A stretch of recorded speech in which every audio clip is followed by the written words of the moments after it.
Assalamu alaikum. Welcome back to my YouTube channel. Today we are going to discuss introduction to genome mapping.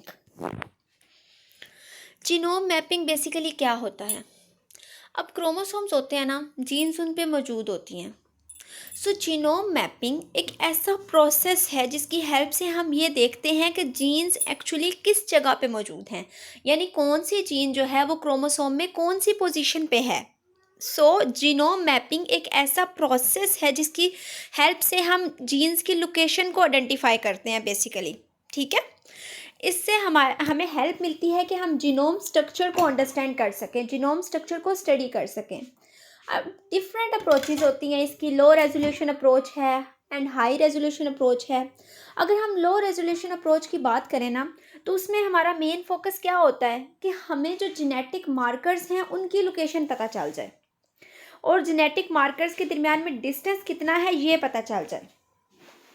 ठीक है, अब ये genetic markers हैं क्या?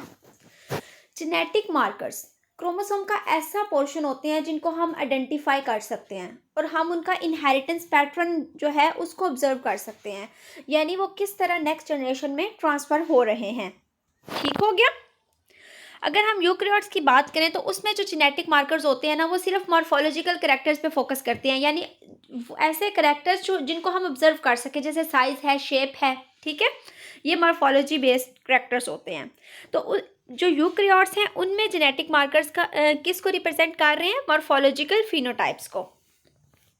अब जेनेटिक मार्कर्स को हम बेसिकली जो हैं वो जेनेटिक लिंकेज मैप्स की हेल्प से स्टडी करते हैं, लेकिन इसके अलावा और भी मैप्स होते हैं, जैसे फिजिकल मैप है, साइटोलॉजिकल मैप है। अब सबसे पहले हम बात करेंगे जेनेटिक लिंकेज मैप्स की। इनको हम कॉमनली जेनेटिक मैप्स भी कहते हैं।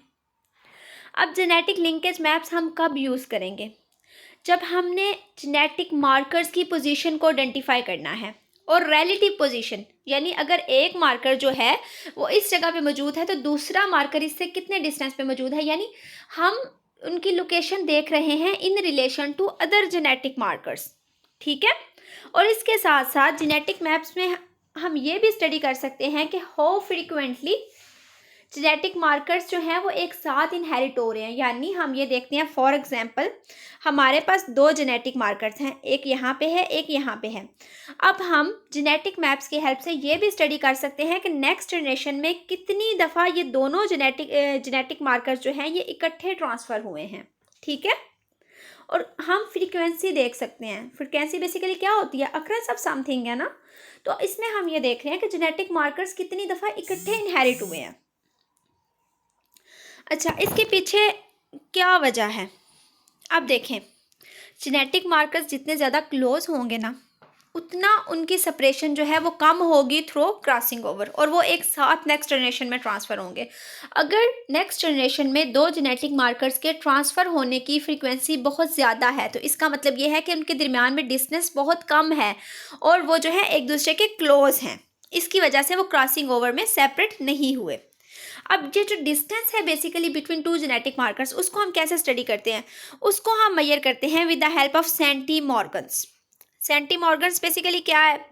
Frequency of recombination of genetic markers. वही बात जो मैंने आपको पहले बताई कि ये हमें सेंटीमॉर्गन हमें क्या बता रहा है कि कितनी दफ़ा दोनों जेनेटिक मार्कर्स नेक्स्ट जनरेशन में ट्रांसफ़र हुए हैं इकट्ठे। अगर हम सेंटीमॉर्गन की डेफिनेशन करें तो वो क्या होती है? 1% of total recombination events when separation of two genetic marker is observed in a genetic crossing experiment. वही बात है कि हमने क्या देखना है कि क्रॉसिंग ओवर में कितनी दफ़ा ये सेपरेट हुए हैं। ठीक है, और कितनी दफ़ा ये इनहेरिट हुए हैं सेम जिस तरह वो पहले मौजूद थे ना पेरेंटल जनरेशन में, उसी तरह सेम पैटर्न में वो नेक्स्ट जनरेशन में ट्रांसफ़र हुए हैं। और 1 सेंटीमॉर्गन बेसिकली इक्वल होता है 1 MB in human and 0.5 MB in Drosophila. Physical maps की अगर हम बात करें, फिजिकल मैप्स क्या हमें बताते हैं? ये सिर्फ फोकस करते हैं लोकेशन पे। ऐसे जेनेटिक मार्कर्स, लैंडमार्क्स जिनको हम आइडेंटिफाई कर सकते हैं, ठीक है, जो आइडेंटिफाइएबल होते हैं, ये सिर्फ उनकी लोकेशन पे फोकस करेंगे फिजिकल मैप्स। इनको इस बात से कोई गर्ज नहीं होती कि ये नेक्स्ट जनरेशन में ट्रांसफ़र भी हुए हैं या नहीं, यानी इनहेरिटेंस पैटर्न से फिजिकल मैप्स का कोई लेना देना नहीं है। फिजिकल मैप सिर्फ क्या बताते हैं, लोकेशन बताते हैं आइडेंटिफाइएबल लैंडमार्क्स की। अब इसमें फिजिकल मैप्स नेम इंडिकेट कर रहा है कि इसमें हम मेजरमेंट किस में करेंगे, फिजिकल यूनिट में, किलो बेस या मेगा बेस में, और ये ज़्यादा रिलायबल है एज़ कम्पेयर टू सेंटीमॉर्गन। अब फिजिकल मैप्स कंस्ट्रक्ट कैसे किए जाते हैं, क्रोमोसोम वॉकिंग टेक्निक यूज़ करके। इसमें बेसिकली क्या होता है, देखें हमारे पास है डीएनए, ठीक है, हमने उसकी क्लोनिंग कर ली। अब हमने उसमें बेस पेयर्स देखनी है कौन कौन सी हैं, तो हम क्या करेंगे, रेडियो लेबल प्रॉप्स यूज़ करेंगे जो कि कम्प्लीमेंट्री हो सकते हैं उस सीक्वेंस के, वो उसके साथ पेयर कर लेंगे, जहाँ पे कम्प्लीमेंट्री सीक्वेंस होगी वहाँ पे पेयर बन जाएगा, ठीक है, और हम इंटरप्रेट कर सकते हैं डीएनए सीक्वेंस को ईजीली। इस तरह हमारे पास एक रिलेटिव ऑर्डर इस्टेब्लिश हो जाता है, यानी हमारे पास पोजीशन आ जाती है। और फिजिकल मैप्स में बेसिकली क्या होता है कि बेस वाइज हमारे पास लोकेशन आती है कि इस पॉइंट पे कौन सा बेस पेयर मौजूद है। उसके बाद नेक्स्ट हम बात करते हैं साइटोलॉजिकल मैप्स की।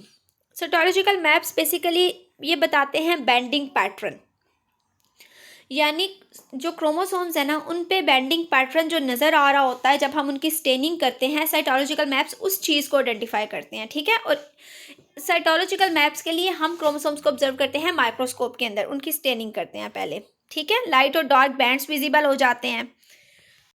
अब ये जो लाइट और डार्क बैंड्स हैं ये बेसिकली इंडिकेट कर रहे हैं डिस्टिंक्ट मार्कर्स को। अब यहाँ पे देखें,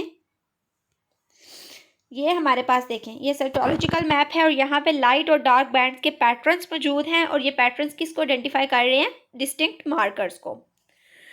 अच्छा, अब ये जो जेनेटिक मार्कर होता है ना, ये बैंड के स्पेसिफिक रीजन के साथ अटैच है, ठीक है। इसके अलावा एक और बात, ये जो साइटोलॉजिकल मैप्स होते हैं ना ये इतने ज़्यादा कंसिस्टेंट नहीं होते और डिफरेंट हमारे पास रिजल्ट्स इसमें आते रहते हैं। इसकी वजह से ये बहुत लो रेजोल्यूशन अप्रोच है और इसको हम मोस्टली यूज़ भी नहीं करते। सबसे जो हाई रेजोल्यूशन अप्रोच वो बेसिकली हम फिजिकल मैप्स करते हैं, जिसमें हम क्रोमोसोम वॉकिंग टेक्निक यूज़ करते हैं, और इस टेक्निक को हम फर्दर जो है वो भी स्टडी करेंगे। सो बेसिकली जीनोम मैपिंग के लिए हम 3 तरह के मैप्स यूज़ करते हैं। जेनेटिक मैप्स हैं, उसके अलावा फिजिकल मैप्स हैं और साइटोलॉजिकल मैप्स हैं, और फिजिकल मैप्स इनमें सबसे ज़्यादा रिलायबल हैं।